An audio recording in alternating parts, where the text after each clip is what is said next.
Alright, William here, fitnessforbackpain.com, talking about hip hinging, how to practice it to perfect it so that you don't have to have back pain anymore. So what I'm going to talk about here is basically hip hinging, obviously like I just said. Hip hinging is just the movement, the stability, the weight-bearing movement machine of this here.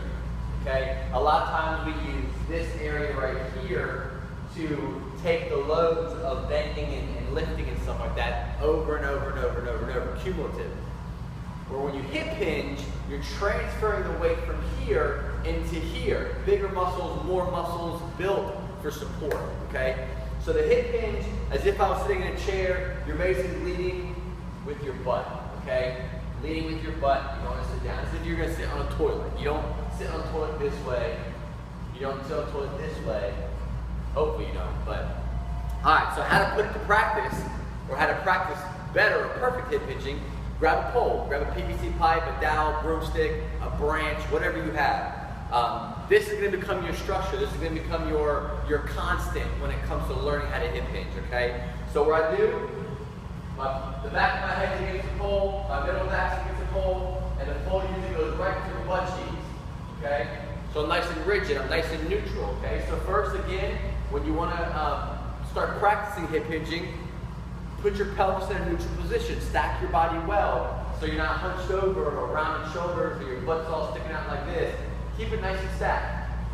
Once you've got the stacking right, you've got your pelvis aligned in a comfortable, pain-free, neutral position. Now you can work on hip hinging. So again, leading with my hips. I'm bending down.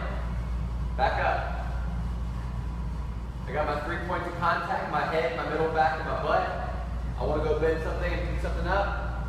I'm here. If I was going to grab something lower on the ground, simply this isn't low enough. So once you go from there, you got your hip hinge. Then I can squat to grab something, come back up, and I'm good.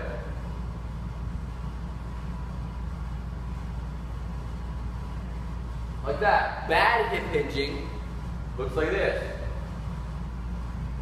So if I were to tie my shoes, or grab a basket off the ground, that's what bad hip hinging. I probably doing it semi-decent because I do it so much now that this is almost like second nature to me. So I have to force myself to kind of do it bad. But it wasn't always like that. It was years and years and years of terrible, habits of just doing this type of bending rather than this type of bending.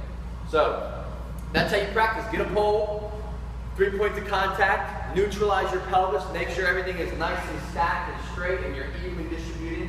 And then from there, lead with your butt, lead with your hips, go back, load your hamstrings up, load your glutes up, bring your feet out a little bit wider, feel your feet in the ground, plant yourself on the ground. A lot of people kind of just have a weird foot position. Plant yourself. When you're practicing, take the time, go slow, put your feet right, get your pelvis right, and practice, okay? The more you practice, the more you create a new habit, the better you'll do in life, the better you'll do at work, wherever you're at, you'll remember, okay? So try it out. Questions, hit me up below.